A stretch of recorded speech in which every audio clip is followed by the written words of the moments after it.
Greetings from Tokyo. Thank you for joining the ADBI Featured Speaker Webinar. Today, we are welcoming Dr. Alan Bollard, New Zealand Infrastructure Commission Board Chair. Before we start the webinar, please let me briefly explain the house rule. During this webinar, audience camera and audio are set as off. If you wish to ask questions, please type your name, affiliation, and questions in the Q&A window below. Presenters will try to answer them during the Q&A session.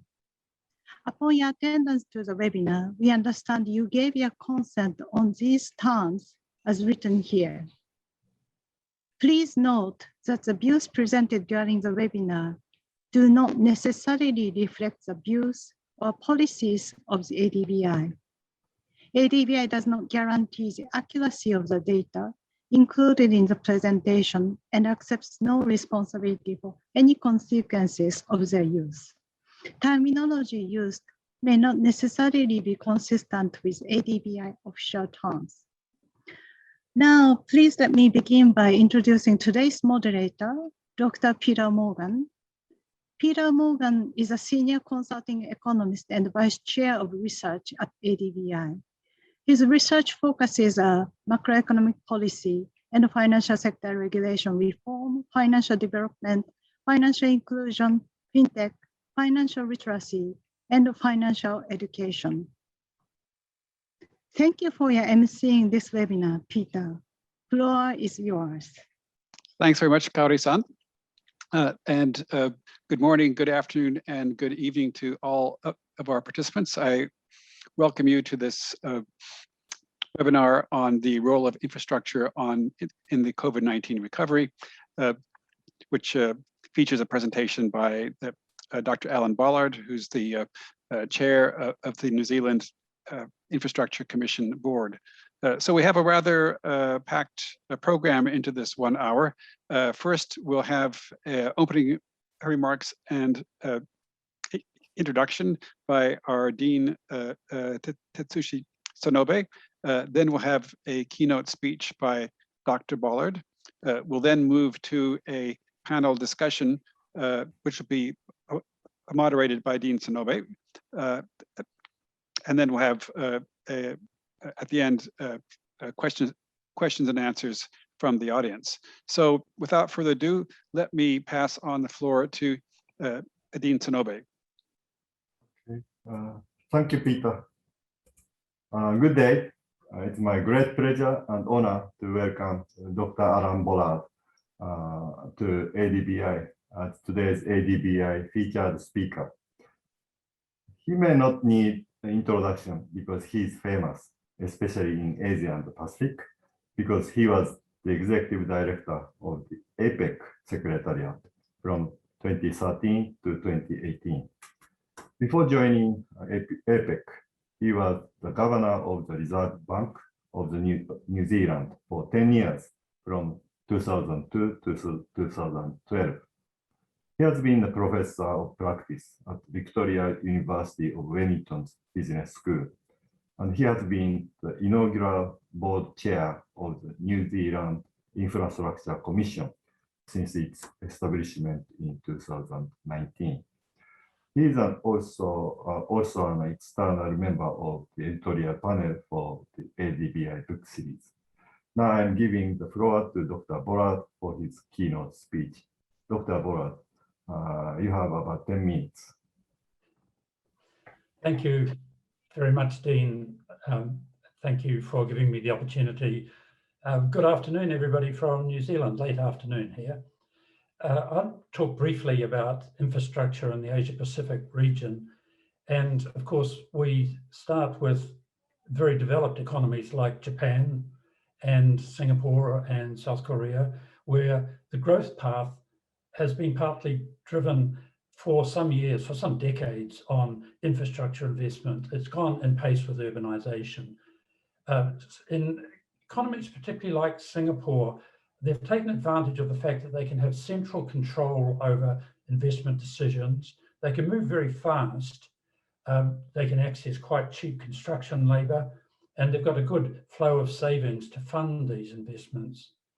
When we look at some of the developing East Asian economies, and of course ones where ADBI focuses their attention, we do see some other big challenges, particularly urbanization and the very congested city problems that are there in many countries. So whether it's roads, bridges, tunnels, viaducts, wires, pipes, cables, drains, ports, airports, it goes on. There is a very wide range of things that come under this heading of infrastructure. And today we see politicians more and more talking also about social infrastructure around health, education, etc. And that's where we've seen a lot of funding already from the Asia Development Bank and from the World Bank and from other institutions like AIIB and China's Belt and Road. And what's complex in all of this is that we think there is a big infrastructure gap. The World Economic Forum has estimated, sorry, the G7 has estimated something like a $40 trillion infrastructure gap. That is just huge, $40 trillion. The infrastructure is costly and it's going to be very long-lived as well, and that makes it quite complex deciding what to do and when to do and how to pay for it. The Australia, New Zealand, US, Canada scene is a little bit different in all of this. There was quite high infrastructure investment after World War II. For example, in the United States, President Eisenhower was quite well known for building the interstate highway system at that stage. But over the last decade, there's been much less investment. And so as an example, over the last decade, United States has spent only about a quarter as much as China has on infrastructure investment. The World Economic Forum says there's big infrastructure gaps in those countries. And the IMF says that infrastructure in those countries is very important for productivity. There's a close relationship. But infrastructure in those Western economies is complex. It's an interaction of different responsible authorities. In the United States, it's very well for President Biden to talk about a big infrastructure package of maybe $600 billion. But when it comes down to it, that's going to have to involve federal government, state government, municipal government, and some other responsible authorities as well. And some of the infrastructure happens through the market, telecommunications, for example, but some of it relies much more on non-market forces and direction and regulation. Water provision is an example of that. In countries like New Zealand and Australia, planning infrastructure has become very complex. So in New Zealand, planning, consenting, and objecting to infrastructure can be a very long and quite legalistic sort of process. So in New Zealand, you've got quite strong rights if somebody wants to build something to you, something next door to you, to object to that, giving rise to what we would call NIMBY, not in my backyard sort of syndrome. And it actually means that in contrast to, say, a country like Singapore, where a government can make a decision in the social interest, in New Zealand, there's a default towards investment that doesn't hurt anybody. And economists would call that Pareto optimality rather than a broader optimal sort of investment decision. And then, of course, when you're actually building infrastructure, you're faced by local authorities that will put in place a lot of regulation around safety issues, noise issues, traffic issues, hours of work, different compliance requirements that can make that very difficult and mean it takes a long time. All of these countries also have to consider how much political interference or political decision-making there is in infrastructure. And we know that ministers in many countries have got a preference for gold-plated projects, and they like cutting ribbons at the opening of projects as well. And that does make a difference as to what is approved. In these Western countries, quite a lot of this infrastructure is about connecting up suburbs, because that's where people are living much more. And in many of them, we're finding infrastructure has become very expensive and there's very long time delays, particularly in the New Zealand case. Of course, now we've had 2 years of COVID experience, and we're asking, is infrastructure investment a good stimulus to help economies grow out of the COVID contractions? And on the positive side, we see infrastructure becoming quite politically attractive. It's a sexy area now, once again, for investment. You can see that very clearly in the United States. It's quite good for increasing confidence in the economy. And we know in many of these countries, there are big gaps in infrastructure already. But on the other hand, infrastructure investment increasingly is capital intensive rather than labor intensive. And it can be very slow to put in place. So in New Zealand, a big project, which is approved now in terms of stimulating the economy, may not actually see bulldozers on the ground for another 2 years. And that means that it isn't a particularly fast-moving source of stimulation in a fiscal sense. Quite often today, it needs special skills. Those might need to be imported. And right at the minute, we're finding that with COVID-type supply chain bottlenecks, quite a lot of materials required for infrastructure are in short supply or will take a long time for delivery. The New Zealand approach has probably been a bit more longer term in all of this. And so New Zealand followed Australia's experience and set up what Australians call an I-body, an infrastructure body. The Australians have them at federal level and state level. We have one for New Zealand, the New Zealand Infrastructure Commission. It's there to try and draw together this very complex set of projects and plans at micro levels into a broader macro story and make sure that we're talking with one another in all the agencies and all the different investments and making sensible, social, connected up decisions in all of this. We're trying to improve project selection. We're trying to improve funding. We're definitely trying to improve procurement. And we've got a pipeline of projects there in the future so that we're trying to get away from the cyclical boom-bust nature of investment in infrastructure that's been there in the past. But our real focus actually isn't short-term, and it's not COVID. It's a 30-year focus.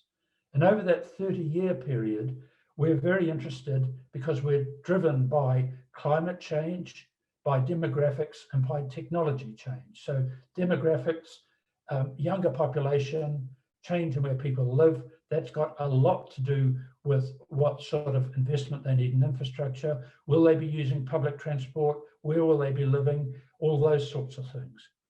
Climate change and the possibility for green development in infrastructure is also terribly important. We're going to see much more use of electric vehicles, much more use of electric generation as opposed to all fossil fuels, and more interest in renewables like wind generation and others right through the system.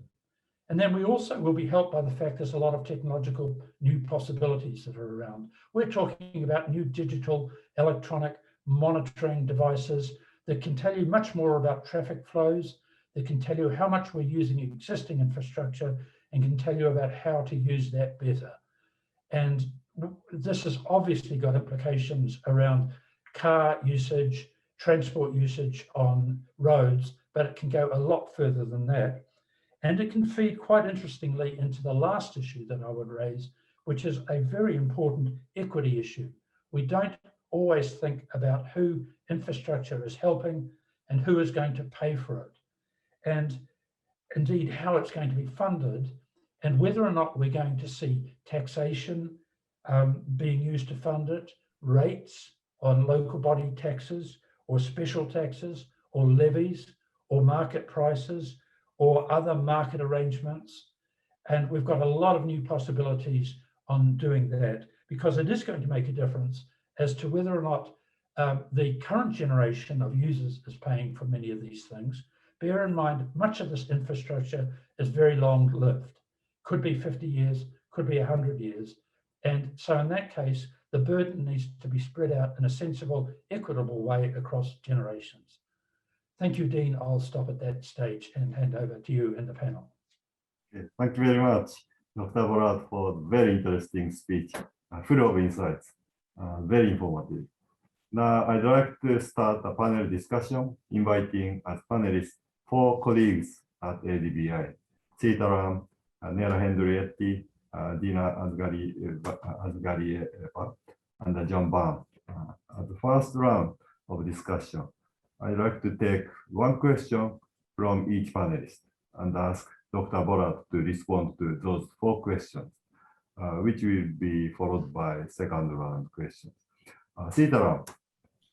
Thank you, Dean. Thank you. Thank you, Dean. Thank you, Dr. Bollard. I was reminded, listening to your initial remarks, that even before the pandemic, many developing countries in Asia have had a huge backlog of basic infrastructure waiting to be built. Our own ADB estimates in 2007 showed that it's as high as $300 billion US, excluding the People's Republic of China. That's like 5% of GDP.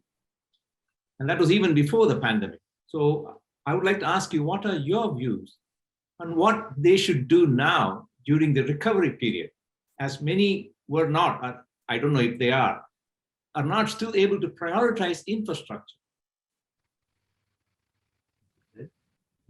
Okay, then Nera, your turn. Thank you, Dean Sonobe. Thank you, Dr. Bollard. So my question, based on your presentation, based on your keynote, you mentioned that how the infrastructure is needed. I mean, short term, long term, and that's to improve the access to the job and wealth. And you also mentioned that when you build you are part of the key player in the infrastructure in New Zealand.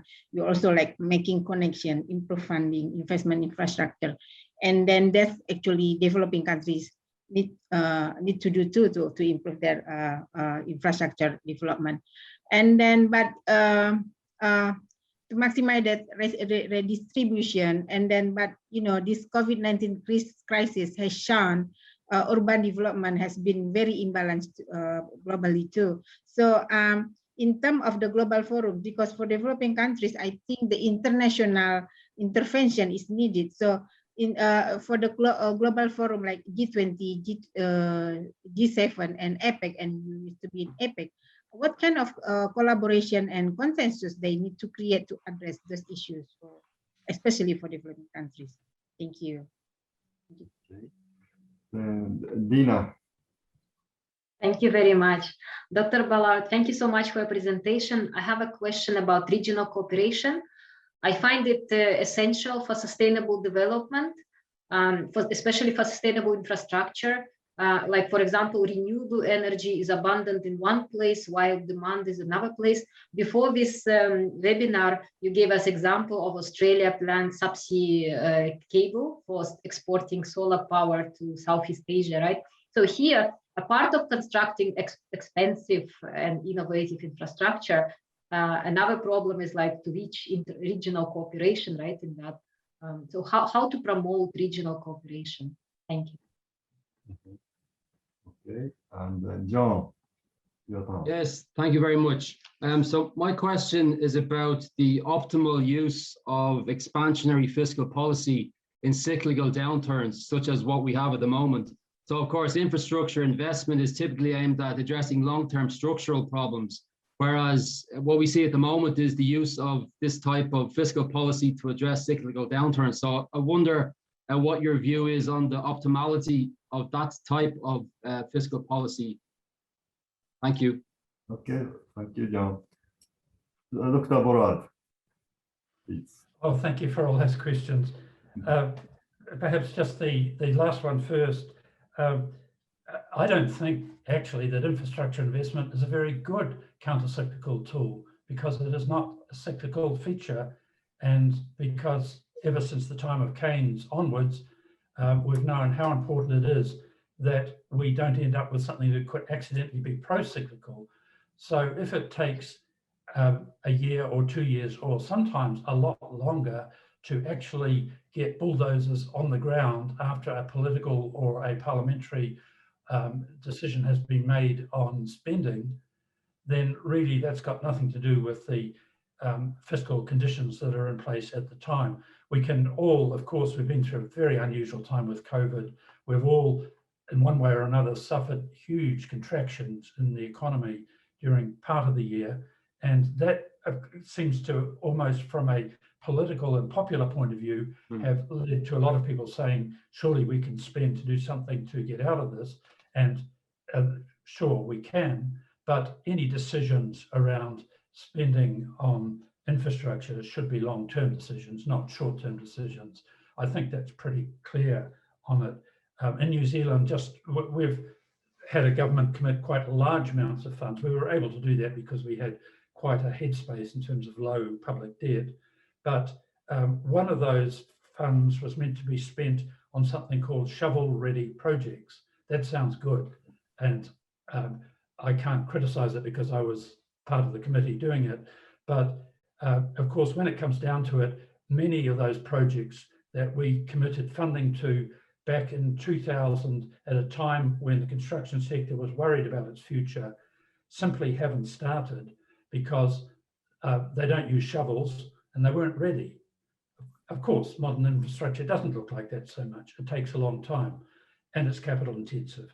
So I don't think it's a classic counter-cyclical policy, but we do know at the moment with COVID, it's been a time when we've been prepared to look at things in a different way. We've been prepared to look at climate change and green investment in a way we haven't previously. We've got more data and information as people have changed their habits, and we've seen less commuting, changes in use of public transport. All those things are very important for infrastructure. And are people going to work more from home? If so, they need more infrastructure in the suburbs and maybe less in the central city, but these are long-term features. So I don't think it's a short-term sort of issue. When it comes to prioritizing recovery sectors, sure, it's a good time to look at all of that. And a lot actually depends on what the state of an individual country's construction sector is like. Some, like in New Zealand, closed down for the period, and Singapore as well. Others, like Australia, kept their big construction projects going under appropriate safety health rules and didn't suffer that. But in some areas where construction sector has contracted and where there isn't much confidence and they're not getting much investment out of the business sector, and there isn't a housing boom, as there is in New Zealand, then that's a good reason why a government would look at the construction sector and both what we call vertical in terms of big buildings and horizontal in terms of big projects and all of this. But of course, the first people who will be employed in a big project decision will be planners and designers and people working and lawyers, and they're all people in the services sector rather than people in the mainstream construction sector. And so that's just something we've got to be realistic about. Of course, we're interested in international or global cooperation in all of this, but because infrastructure is typically not traded between countries, although it's an input into what's traded between countries, then there are limits into how much you get flow overs between countries in this. We would always look, as we always used to and continue to do in APEC, at what is best practice around the region and how we get harmonized systems. And quite often in the digital space, which is playing a much bigger role in construction, we're looking for common standards, common digital platforms, common ways of doing these things. But typically, of course, we looked at that in the context of electronic commerce across borders, and most infrastructure doesn't go across borders. We've seen that with the recent G7 meetings, they've talked about Build Back Better World. And in that sense, they're also trying to get good standards, but also play quite a bit of focus on the role of international financial institutions, regional development agencies, and private capital, and set good lending standards. So an example of that, I think, would be with the the Asian International Investment Bank, AIIB. Initially, when it was set up, there were some concerns about what the standards for lending might look like. And with the assistance of ADB, World Bank, and some countries in the region, we broadly said that should follow the standards that are there in those existing and well-established lenders. And as I understand it, that's exactly what they have done in AIIB. That's a result of international cooperation, and we should see more of that happening as well. But we will have to pay more attention to individual development agencies, particularly if they're coming from countries that have got particular interests in how they lend or what the implications of that may be. And that definitely will be there in infrastructure. And if infrastructure projects go wrong, then it can be quite a long lead time to solve those problems and can be very costly as well. Thanks very much for a comprehensive answer. Excellent. Thank you very much. Thank you, Dr. Bollard. That's very, very inspiring answer too. Okay, so Nera, do you have a second round question? Yes, if you allow me, Dean Sonobe. Actually, I have you mentioned about the financing aspect too.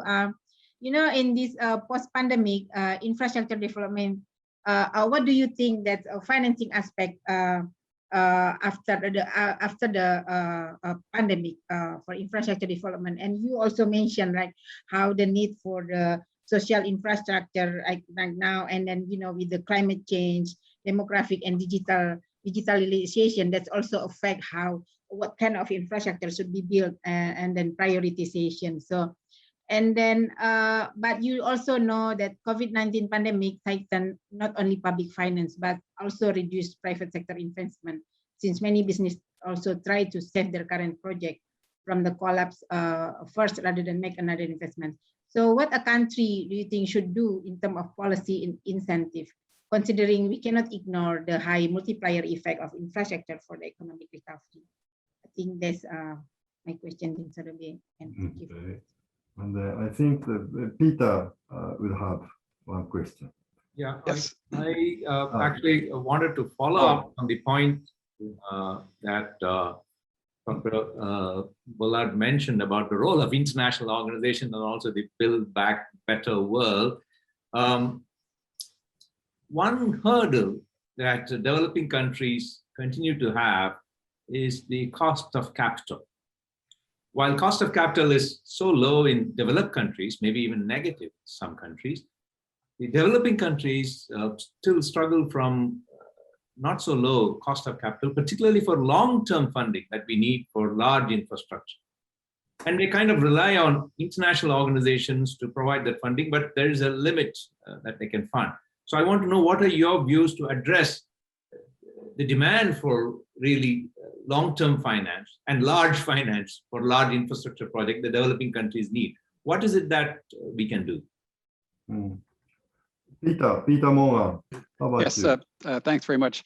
Yes, Dr. Bollard, you touched on this issue during your speech, actually, but one of the kind of unexpected side effects of the COVID-19 pandemic has been the shift to work from home, and it looks like people actually enjoyed it more than they might have expected. So that one of the implications of that is that it could have significant effects on the economics of mass transit. And so I'm just wondering, to what extent in New Zealand is there a rethink of the mass transit infrastructure model going on now? Okay, Dr. Bollard. Oh, thank you. The questions about financing, yeah, I mean, really interesting questions and important ones. We, of course, in a number of countries, we see these very low short-term rates, and the public is pushing in many countries politicians to borrow and invest. But of course, that's a very short-term attitude, and as you've said in those questions, this is short-term finance. And what we need for infrastructure, they're long-lasting projects. They need long-term financing arrangements. And it's not probably that helpful to rush out and get a lot of short-term finance at low rates, which then have to be refinanced at more expensive rates further out in order for projects to be able to continue and be completed. And so we really should be looking at the long-term parts of the market and the extent to which development agencies can help developing economies on that. It's not such an easy thing at all, I think, in this. And of course, that does come back to being able to demonstrate within a country what the balance sheet looks like, because the implication of a big investment program on infrastructure is that public debt will go up. But public debt can go up provided there is a convincing, transparent, properly accounted for increase in assets of the public sector, and consequently better living standards for the people in the country. So it is basically a balance sheet issue. How does that happen? Well, with good public accounting methodology, and of course ADB and World Bank have done a lot in those sort of areas as well. But in addition, I don't think there's any silver bullets in this. How can a developing country best attract, best finance, and best carry out these infrastructure projects? By having good general macroeconomic and social policies, so those countries are growing. So, I mean, I'm afraid at the moment, those countries that are really suffering from COVID are pretty clear what their priorities are. It is to slow down the contraction rate. It's a public health policy issue rather than an economic one. And then to hope that gradually the private sector regains enough confidence to get back to its longer term investment track and play its important role in this, as well as some of the international agencies. So I don't see a short-term simple answer on that other than defeat COVID and have good macroeconomic policies, which I know sounds boring and is what everybody says all the time, but I think that is it. The question about, well, one other issue in terms of investment in infrastructure at the minute is we're seeing very big increases in costs with a tight construction sector, but also with materials becoming very expensive. And I'm sure all of you in all the economies you're dealing with are seeing prices going up on the commodity side, whether or not it's things like ingredients for cement or wood for wood products in this, or a whole bunch of other important raw materials for infrastructure. And that's pushing prices up, and that is problematic. Some of that will be short-term, related to short-term bottlenecks with COVID, but some of it isn't short-term. And while it's a sign of a stronger world than we had last year, it is going to make things quite difficult as well. With regard to the question about mass transit, look, I don't think we're really interested to learn from the Northern Hemisphere what's happening there, because of course, New Zealand, we've got very strong borders. They're called the ocean, and they stopped COVID coming in with help from a tight border policy. And that meant that we went into a very tight lockdown, but for a very short space of time. And so, yes, we have more people working from home. We have fewer working in the office. We have fewer using public transport, but we're not in a position to really know how that's going to work out in the medium term. And I'm very keen to see how the Americans get on in that sense, and what happens in some of the ASEAN and Northeast Asian countries as well. So we can learn from them on that. We're not where you should look to for mass transit, because I'm afraid we're still very big private car users in New Zealand. Although personally, I go to work on a bicycle, but not everybody can do that. So I'd look for you to tell me what's going to happen with regard to changes in work behavior and changes in household behavior and that effect on infrastructure. Thank you. I'm happy to hear that you ride bicycle. Okay. Okay. Other questions? Dean Sonobe, can I ask one more question, Dean Sonobe? Maybe a bit out of context a little bit, but I would like to ask a question about Dr. Bollard's view about infrastructure and housing development in Pacific Island countries. New Zealand is one of the leading economies in Pacific region, and also I think one of the overseas development assistance to Pacific Island countries. And so for this kind of leadership role in the region, what do you think the key factors that can be a key success for infrastructure and housing development in the region, considering the region have a high climate risk, and then Pacific Island countries have kind of quite like low capacity building of the human resources for infrastructure, And that's also the problem that you mentioned before, that growing urban population in the region. You know, aside from financing problem, you know, we have this kind of plan. So aside from that, thank you very much, Dr. Bollard and Dean Sonobe. Dr. Bollard, you have answer? Oh, sure. Of course, Pacific Islands region is very different from East Asia or Southeast Asia. And so these are tiny countries with very small populations in huge areas of Pacific Ocean. And yes, they do absolutely have quite difficult development questions there. And with regard to New Zealand's interest and support, has typically been in what we would call Eastern Polynesia, Tonga, Samoa, Cook Islands, Niue, those ones. Australia's been closer to Papua New Guinea. Other countries have had longer relations with other parts. But generally speaking, it all depends on how those countries have got on during COVID. So Fiji and Papua New Guinea, unfortunately, have got very high rates of COVID, quite high contraction rates, public health problems, and high death rates. And at the minute, that is their big problem and their big focus. So New Zealand, Australia, and others have been sending vaccines, but it's a public health response, not a housing response. In the other countries, they've generally managed to close down by not having people coming in and out. And they've done all right from a public health point of view, but they rely very heavily on tourism, and tourism has just closed down altogether. So their economies are suffering a lot, and all those countries I mentioned have got quite significant populations of migrants in New Zealand, and they send back remittances to those Pacific Island countries as well. And some of those remittances have reduced because of tougher times also. So there are big issues. Housing, yeah, there's a lot of local production of housing. I think as development point of view, it's been more a matter of water, which is a much more difficult issue in those small coral islands, and some other areas of infrastructure like that as well.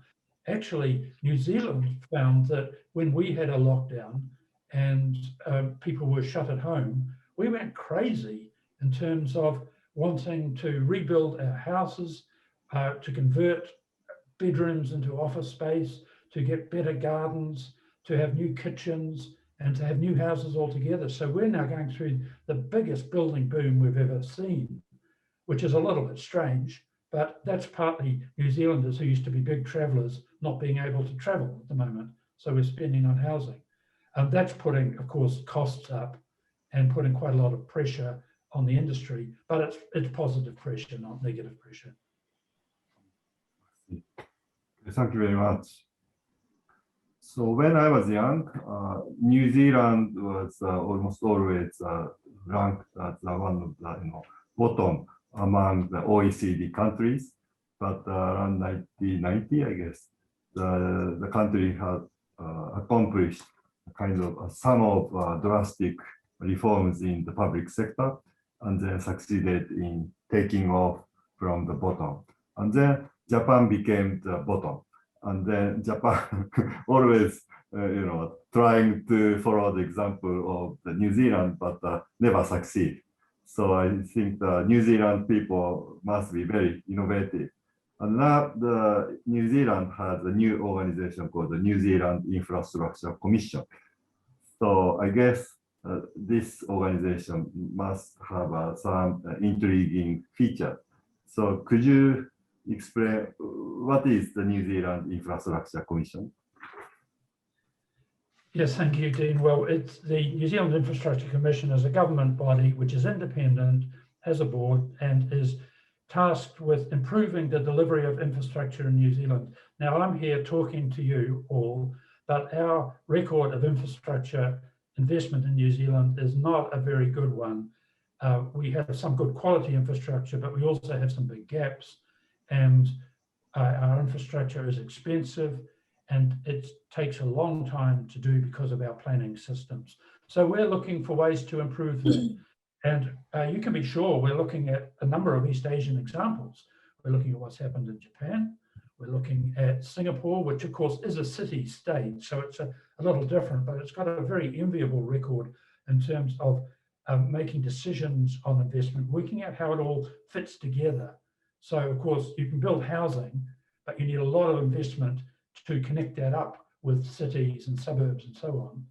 And we're looking at other examples as well in that. We think the key for us is to get better procurement of projects, is to get a pipeline of projects out into the future so that businesses will invest in training and will be able to see a forward work program of 5 to 10 years, not a short-term electoral cycle, and to be able to take a very long-term focus on these things as well. And we're also doing quite a number of studies in particular areas where we're saying to the government, did you know that New Zealand has got more rock, sand, gravel than almost any other country in the world, but it's almost impossible to set up a new building quarry in New Zealand to get material for infrastructure because of the very tight regulations that local authorities have put over the operation of these things. So we pay a lot of attention to the environment in New Zealand, but there is an argument that we've made it very difficult to do some economic investment as a result of that. In addition, we're a small country, but would you know that in New Zealand, we have decided to put, or we have in the past, put the provision of water infrastructure in the hands of 60 local authorities. Many of them are so small, they simply cannot meet their requirements. So we've got actually a lot to learn from Asia and other countries in that. Very interesting. Thank you very much. So I think if there is no question, further question from the panelists, I think we close this panel discussion, and then I'd like to hand over to Peter for the Q&A from the audience. Okay, thanks very much, Dean Sonobe. So we have a number of questions in the Q&A, and I'll start with the ones that have 2 votes each. So first question from HK Yang of Malaysia, formerly PPP advisor of the Commonwealth Secretariat in London. He has 2 questions. First, how can national development financing institutions crowd in private financing and project bonds, sukuk or conventional? And secondly, how is China funding long-term infrastructure in China and the BRI countries? I think those are very good questions, and I'm a little bit scared by the quality of the questioners in this, where in some cases they know a lot more than I do on some of these things. The public-private funding questions, crowd in, crowd out, are important ones. And so in New Zealand, we haven't seen particular problems about the private sector not being prepared to invest, but you can be absolutely sure that they are looking very closely at the way that government is designing projects, designing contracts, designing contingencies, working out how the risks are shared between public and private partners, both in the construction and in the operation. And if our record tells us anything, it's that we tend to think about many of these big projects as though they're a single project issue and quite conceptually straightforward, but in fact they're anything but. And when we're thinking about a project like this, you have to think very much about a whole range of decisions and design elements that are made all the way through, from first thoughts through political agreement, through funding possibilities, through contract design, through procurement negotiation, through a number of other legal features. And our record in that is that if those things change as the project proceeds, then that can be very, very expensive in time and money. And of course, private sector funding is very aware of what likely behaviors of government in all of this. So I think, again, it's a matter of governments designing sensible systems that are credible and efficient, and being able to assure private contractors and private funders that they've got the political space to carry those through as they're claiming to be able to do. And that's likely to deliver the best from the private sector. Did you have any remarks about the second question on China? Well, we watched China, of course, and I mean, you have to say that there's interesting examples of underinvestment, but there's also interesting examples of overinvestment. And the way that some of the provinces have had incentives to invest in order just to get spending up and to get provincial GDP up to meet targets is clearly not necessarily going to be the best way to do things in the longer term. On the other hand, I think the way they plan, the way they try and connect up decisions, and the speed with which they're prepared to do things is pretty interesting. When in New Zealand, we've been consulting on, in fact, in Wellington, on the possibility of extending the runway to make it into a bigger airport.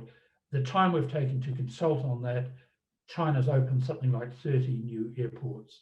Now, ultimately, we're in a competitive world, and we've got to make sure that that competitive stimulus comes back on our own ways of operating as well in all of this. That's what we learn.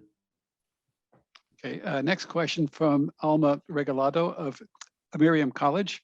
How do you see the future of infrastructure due to climate change, especially to developing countries often visited by disasters and calamities like the Philippines?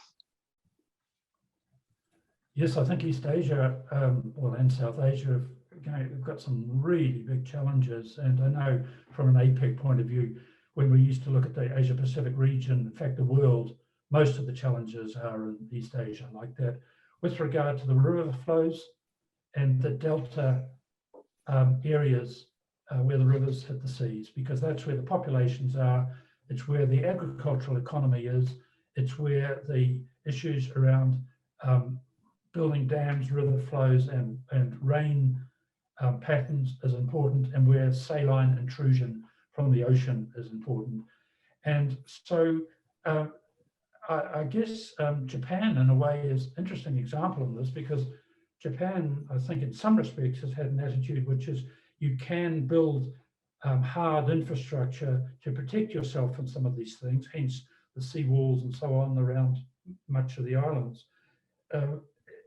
But more and more as we learn and see some of the examples in that, we do have to think about green infrastructure, which for us in New Zealand, we are thinking about quite a lot. And that means containing and managing water flows, which might be out of rivers, but maybe out of rainfall, in ways where we can get natural movements of the water and natural pooling and then gradual release. So we know in Japan there's been very bad landslides. New Zealand, we also have that same sort of issue, and that can happen from unseasonal rain patterns. And what's happening here is that we're building both in those sort of areas, but also in roading. We're building wetlands which will gradually absorb rainfall, which will absorb rainfall very quickly when it comes, and then gradually release it without flooding. So looking at those flooding green infrastructures pushes you in quite a different position from simply putting up concrete seawalls and so on, as we might have in the past. I think we'll see more of that around the place.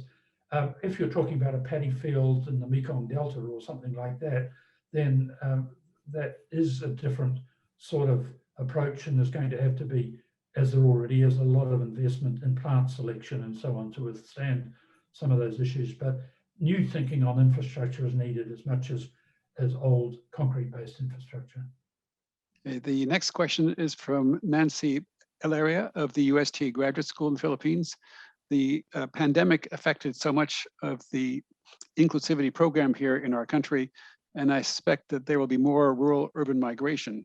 Displaced people will look for jobs in urban areas, which will lead further to more disparity in development. I would like to hear your ideas on how we can address this with the appropriate development in infrastructure. Thank you. Yes, well, I'm not an expert on the Philippines, but I know the whole question of rural-urban migration has been, after all, how a lot of East Asia got out of poverty and into middle class. And as that happened, it's had to have been accompanied with a huge amount of investment in cities, often in congested and poorly planned cities. And that's been very difficult indeed. But on the other hand, where it can be achieved, countries like Malaysia and like Singapore show that you can actually achieve a lot with a limited funding because of potential for economies of scale and network economies with these very large populations in smaller areas. So I can again only say the things that I think all development agencies know, which is that it's very important that one plans for that, that one builds for that, that when you're building for that, you have to be careful who you're displacing, under what conditions, and what arrangements are made to mitigate that for them.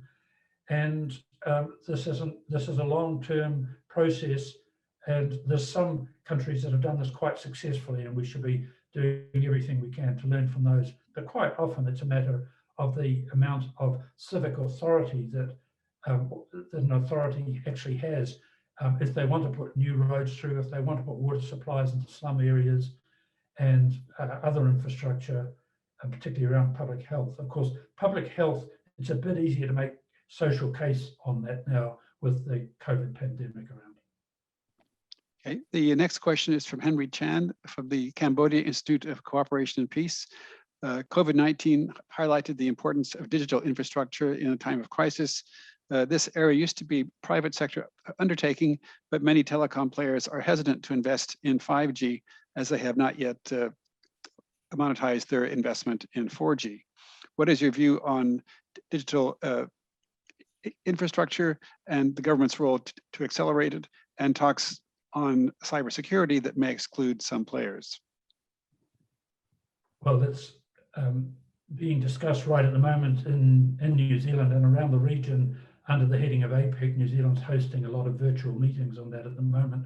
And it's pretty clear that if you're looking for how to make households live better, businesses increase productivity, and governments be more effective, there's a whole series of things, but they all involve digital technologies. And I think the approach that's been taken in APEC and elsewhere is that governments have a role around setting standards, and those standards would be around digital platforms, but they also do involve some things where there are quite different views around the region in terms of data privacy, who owns data, cybersecurity, and some other geostrategic important things, as well as simply the sort of stuff that I'm interested in, which is economics. And so the more we can get those standards, the better. The more those standards work for a wide range of countries and economies, the better. We always felt in APEC that we didn't want to see purely American standards or purely Chinese standards or purely Russian ones. We wanted to see harmonization and interconnectivity. And that applies just as much for COVID-related things. COVID has spawned a whole lot of track and trace monitoring technologies. And some of those we've seen in use, but not heavy use in the export sector. And some of those, we're going to get a lot of spin-offs, I think, from those. But in terms of things like 5G, this has always been an area where there's many really wonderful and interesting possibilities, but telecommunications companies that have been in the industry for some time are also quite cautious about what you can actually make money out of and how you can get coverage for that. Okay, next question is from Lusan Banjildorj. I'm not sure about the pronunciation, from the UIA in Norway. Let's see, I just yes, I was wondering if the New Zealand Infrastructure Committee was doing anything or planning to implement any initiatives to promote the New Zealand carbon credit mechanism. We have a climate change commission in New Zealand. We're taking our Paris obligations extremely seriously, and we do have a number of things going on in that area. Again, New Zealand's a little bit unusual because we don't really have any industrial emission. We have some transport emissions, but most of them actually are agricultural. They're methane emissions from animals and the nitrous oxide emissions from fertilizer on pasture. So that puts it into a particular different sort of area. but the Climate Change Commission in New Zealand has laid out a track to getting zero net emissions in 30 years. And we're very serious about how we do that. And it's got quite a number of implications for infrastructure, even traditional infrastructure, where we're having to look at the ongoing emissions out of traditional building materials like cement and how to make them much lower emitting materials. There are chemical ways to do that. And also what the implications are for cutting plantation forestry like Pinus radiata for wood supplies. A lot of our infrastructure is built, as is Norway's, with wood materials. And we want to make sure that there's replanting for all of that as well. We use an emissions trading system. There is carbon credit trading, but there's a lot of other things. There'll be some direct interventions as well. Some of them relate to infrastructure, but not all of them. Let's see. I don't see any other questions here, which I think would be particularly relevant for Dr. Bollard. So I think I'll close the Q&A session at this point. So I'd like to thank everybody for this great variety of questions, and Dr. Bollard for his very detailed answers.